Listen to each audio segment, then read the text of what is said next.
Alright you guys, today I got something here that I haven't had since probably 2014 was the last time I owned one of these products, and I'm late to the game on this as well, but got the GoPro Hero 9.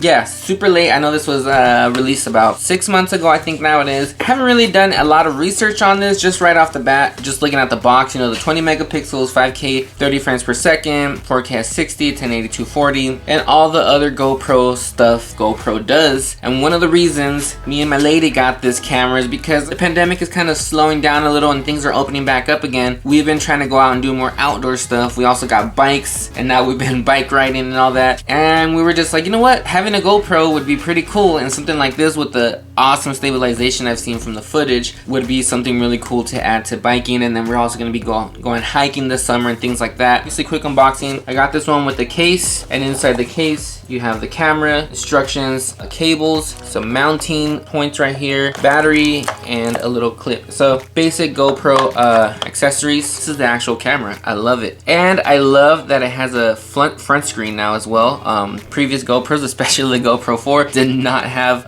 like a selfie screen, and then you got the big screen on the back, and then you got the removable lens and things like that.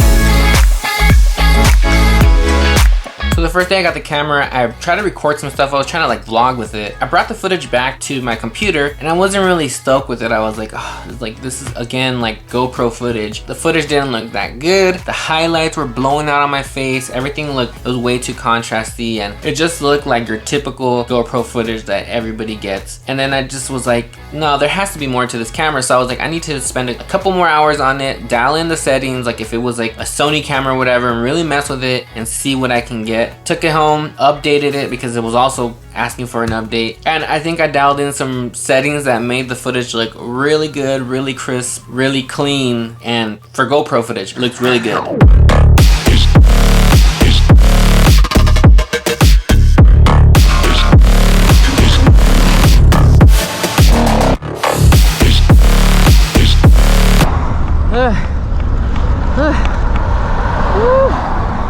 My legs are burning.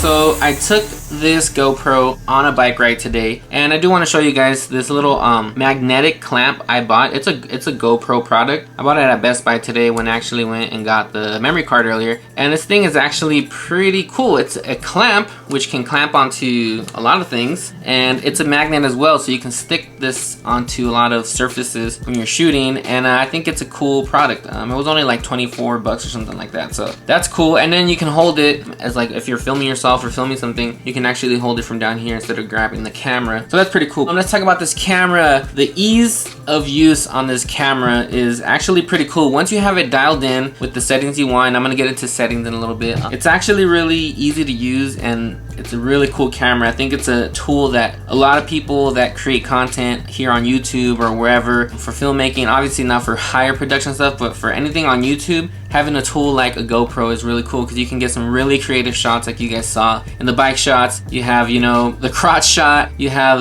the shot looking, you know, out as you're riding. You could do a lot of different things, and especially when you get mounting clips and stuff like that. You can get really creative with what you're doing. Let's talk about the settings I used on this. So I set this camera up. I was shooting in 5K. Obviously you don't need to shoot in 5K. It can be a little overkill, but 4K will do. You want to use something like 4K and up because you will get the best out of the sensor on this camera. Since there's such small sensors in these cameras, you want to be able to use it to its full ability. So it was 5K 24 frames per second. You can do the same thing, 4K 24 frames per second. I was using the wide lens, which is a 16 to 34 millimeter as far as the lens goes. I didn't want to go with the linear because if you're doing something like sports, like biking or whatever, you want to be able to catch your surroundings a little more on video. So if you go linear, I mean, it'll still be nice, but it's always cool to see a little more. And then if you don't want to have such a wide shot, you can always crop in post and not have such a wide shot, but you want to have the option to have all that in the frame. I had hyper smooth stabilization. I didn't have the boost on because again, it does crop in,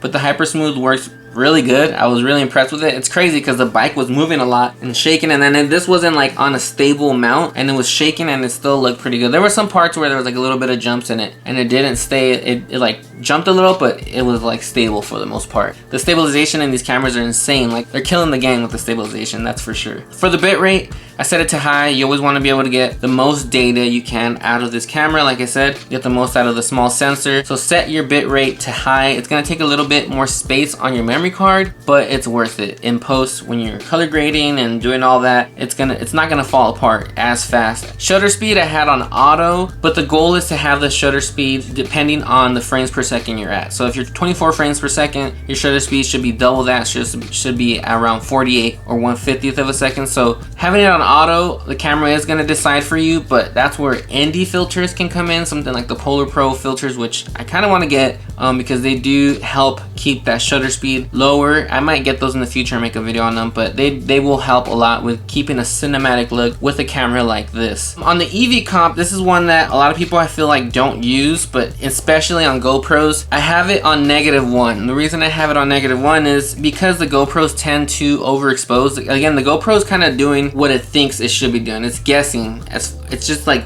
numbers, you know, it's a computer. It doesn't really know what you're filming or what you're trying to do, so you kind of have to tell it what to do. On the EV Comp, you want to compensate by lowering that so that the highlights aren't blown out every time, because the GoPros tend to blow out your highlights, and I seen it in footage earlier in the day when I was filming with this camera and I hadn't really dialed in any settings on it. I noticed that it was blowing out highlights, so I want to keep that EV Comp down to -1 to compensate for that. White balance is super important. You want to set it to the white balance you need. If you set it onto auto, it's going to be changing throughout your scenes or throughout your filming, and it's not going to look good when it's changing the skin color or whatever you're filming, the grass or anything like that.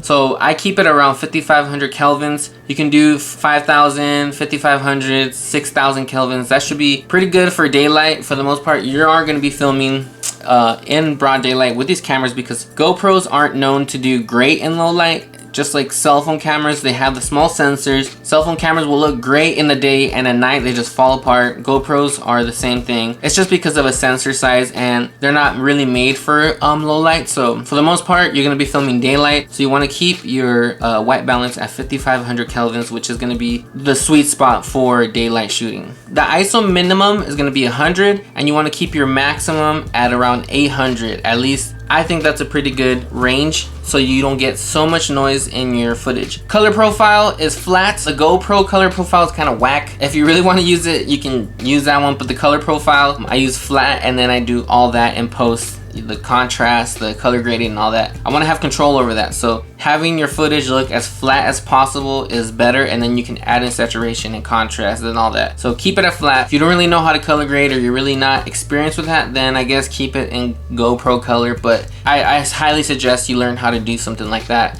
so that you can make your GoPro footage look a lot better. As far as audio, I selected the raw audio. When I was on the bike, I did not turn on the wind processing thing where it reduces the wind, because I wasn't planning on using the audio from the bikes. You can turn it on and it will help a little, but for the most part, the audio will sound really like weird, and it'll have like artifacts, and the processing that it does is not that great. So I turn off wind noise reduction, which also forces the camera to use the stereo mics on this instead of using like a mono mic that does this weird processing. So I use raw, high processing in audio and no wind reduction. But I will be using one of these. This is from my GoPro 4. I'm gonna actually cut this out and put it on here, which will help reduce the wind noise when you're on like a bike or something. So I'm gonna try that out. I'm gonna custom make this to put on my GoPro Hero 9.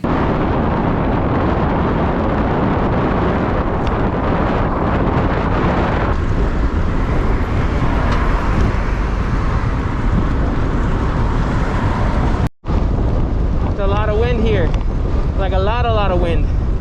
See how it sounds.